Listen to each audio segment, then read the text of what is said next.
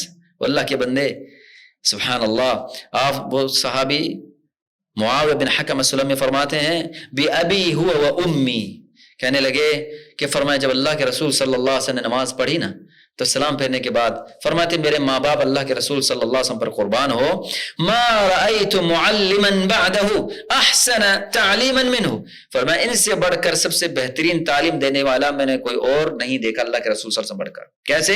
فواللہ ما کہرنی ولا ضربنی ولا شتمنی, کہ نہ تو اللہ کے رسول صلی اللہ علیہ وسلم نے مجھے کوسا, نہ مجھے ڈانٹا, نہ مجھے مارا, نہ مجھے برا بھلا کہا, کچھ ایسا الفاظ نہیں کہا کہ یہ کیا بات ہو, یہ وہ نہیں, کچھ بھی نہیں. سبحان اللہ. آپ نے فرمایا ان هذه الصلاة لا يصلح فيها شيء من كلام الناس. فرمایا اللہ کے بندے یہ اللہ کے سامنے کھڑے ہیں, یہ نماز ہے, اس نماز کے اندر لوگوں کی باتوں میں سے کوئی چیز بھی درست نہیں کہ وہ کہی جائے, کہ اب لوگ اپنی باتیں کریں. انما هو تسبیح وتکبیر وقراءۃ القرآن, یہ نماز جس کے اندر تسبیح ہے, تکبیر ہے اور قرآن کی تلاوت ہے, اس کے علاوہ کچھ نہیں. سبحان اللہ. آپ دیکھیں یہاں پر بھی اللہ کے رسول صاحب باوجود کہ نماز میں اس نے غلطی کی ہے, لیکن اللہ کے رسول صلی اللہ علیہ وسلم اس موقع پر اس کو اس انداز میں سمجھایا. میں نے کہا موقع کو آدمی کو دیکھ کر بات کی جاتی ہے, سمجھایا کیسے جائے گا, اس طرح اللہ کے رسول صلی اللہ علیہ وسلم. ایک ایسا بھی موقع آیا اللہ کے رسول صلی اللہ علیہ وسلم کا. دیکھیے جب اگلا بندہ سننے اور سمجھنے کے لیے تیار نہ ہونا تو شرعی نقطہ نظر ہے کہ اب اس کے ساتھ زیادہ بحث مباحثہ نہیں کرنا چاہیے. سننے کے لیے تیار نہیں ہے بندہ, سمجھنے کے لیے تیار نہیں ہے. سبحان اللہ. دو میں ایک باتیں ذکر کروں. اللہ کے رسول صلی اللہ علیہ وسلم بڑے حکیمانہ انداز, آپ صلی اللہ علیہ وسلم تو حکیم الامت ہے. آپ صلی اللہ علیہ وسلم ایک عورت کے پاس سے گزرے کہ وہ رو رہی تھی کہ کوئی خاوند کو رشتہ دار فوت ہو گیا, تو آپ صلی اللہ علیہ وسلم نے ان کو صبر کی تلقین کی, لیکن وہ اس حالت میں تھی, اس غم کے اندر یا اس پریشانی کے اندر کہ انہوں نے توجہ بھی نہیں کی کہ وہ اللہ کے رسول صلی اللہ علیہ وسلم ہیں. تو اس نے کہا کہ تمہیں کیا ہے, تمہیں کیا پریشانی ہے؟ پریشانی تو مجھے لاحق ہوئی ہے, رشتہ دار تو میرا فوت ہو گیا ہے, غم تو مجھے ہے. آپ صلی اللہ علیہ وسلم آگے کچھ بھی نہیں کہا اور چلے گئے. باوجود کیا کہہ رہے ہو میں رسول اللہ ہوں اور آپ کیا باتیں کر رہی ہیں میرے سامنے؟ نہیں, آپ صلی اللہ علیہ وسلم چلے گئے. پھر کسی نے بتایا کہ یہ تو اللہ کے رسول صلی اللہ علیہ وسلم تھے جو آپ کو بات کہہ رہے تھے. پھر عورت کو پتا چلا, وہ دوڑ کے اللہ کے رسول صلی اللہ علیہ وسلم کے پاس پہنچی. آپ نے پھر ارشاد فرمایا الصبر عند الصدمۃ الاولى, فرمایا رونے دھونے کے بعد صبر نہیں ہوتا, صبر تو پہلے مرحلے میں ہوتا ہے. چیخ لیا, چلا لیا, سر پہ تھپڑ مار دیے, اب یہ کہہ رہے کہ میں صبر کر رہا ہوں, فرمایا صبر پہلے ہوتا ہے, رونے دھونے کے بعد, چیخنے چلانے کے بعد اب صبر نہیں ہوتا. باکیف ایسے ایک آدمی, بڑا آدمی تھا, نبی علیہ الصلوۃ والسلام ان کے پاس گئے تو اس کو بخار تھا, کافی بخار تھا. تو آپ نے فرمایا لا بأس طہور انشاءاللہ, آپ نے فرمایا لا بأس طہور انشاءاللہ. سبحان اللہ. کہنے لگے کہ کیا بات ہے, کہ کوئی بات نہیں, اللہ تعالیٰ اس بیماری کو آپ کے لیے طہارت کا باعث بنا دے, لا بأس, کوئی مسئلہ نہیں. تو انہوں نے کہا اچھا کوئی مسئلہ نہیں, یہ بخار بوڑھے پر جوش مار رہا ہے اور آپ کہہ رہے ہیں کہ مسئلہ ہی نہیں ہے. تو آپ صلی اللہ علیہ وسلم نے کچھ نہیں کہا اور چلے گئے. جب یہ اسلوب ہے دعوت دینے کا, سمجھانے کا, جب اگلا سننے اور سمجھنے کے موڈ میں نہیں ہو تو کسی کو زبردستی پانی نہیں پلایا جاتا. موقع تلاش کریں, وقت تلاش کریں, اس کے اصلاح کے لیے طریقہ اپنائیں کہ کس انداز سے اس کو سمجھانا چاہیے. ہاں جب نبی علیہ الصلوۃ والسلام ایسا ماحول دیکھتے تو کبھی کبھار نبی علیہ الصلوۃ والسلام انداز چینج کر دیتے. ابھی آپ نے دیکھا کتنا نرمی والا پہلو تھا, باوجود کہ ایک بندے نے مسجد کے اندر گندگی والا معاملہ کر دیا, باوجود کہ ایک آدمی نے نماز کے اندر باتیں کرنا شروع کر دی. لیکن اب آئے تیسرے مرحلے پر کہ ہر جگہ پر کہتے ہیں میٹھے صرف نہیں ہوتے, انداز دیکھا جاتا ہے کہ کہاں میٹھا بننا ہے اور کہاں کڑوا بننا ہے.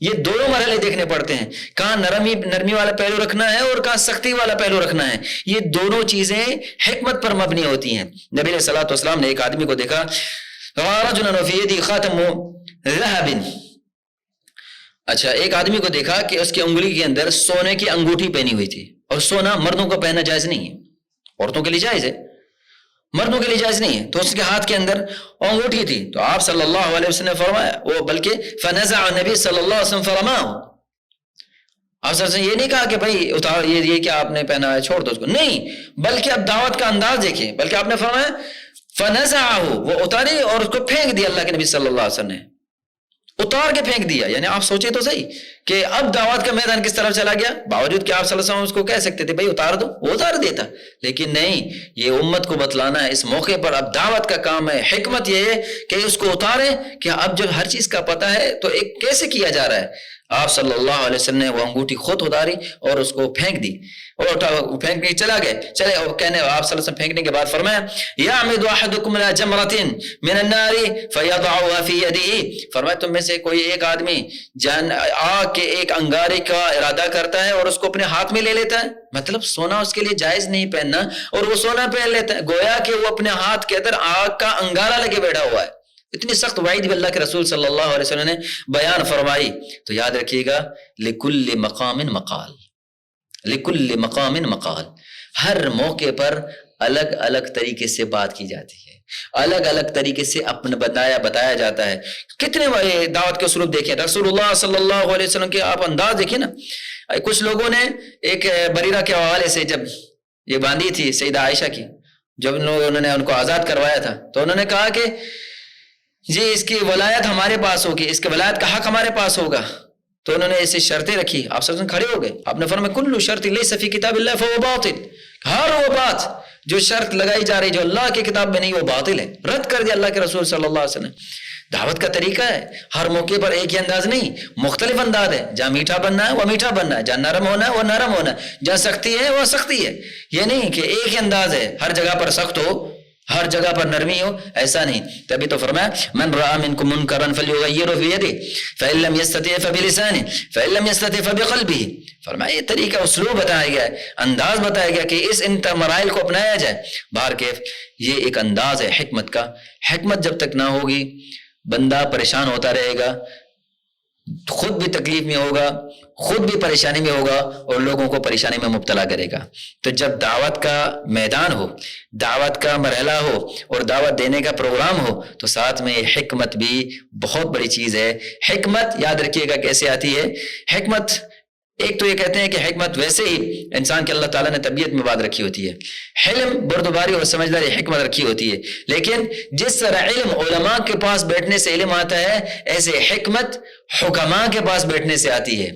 علم علماء کے پاس سے آتا ہے، ایسے حکمت بھی حکماء کے پاس سے آتی ہے. یہ حکمت کی باتیں، یہ سمجھداری کی باتیں ان لوگوں کے پاس بیٹھے ہیں جن کا تجربہ ہے، علماء ہیں جنہوں نے اس میں پوری زندگی صرف کر دی ہے، ان کے پاس اس چیز کا علم ہے. اگر نہ تو اپنے طور پر کرتا رہے گا تو تجربہ ہی کرتا رہے گا، جب تک تجربہ کرے گا تب تک تو وقت بھی گزر چکا ہوگا. تو ہمارے اس درس کا خلاصہ اسی بات پر ہے کہ جہاں دعوت ہو وہاں ساتھ میں حکمت بھی ہو. بارک اللہ فیکم، جزاکم اللہ خیرا، شکر اللہ لکم. السلام علیکم ورحمۃ اللہ وبرکاتہ.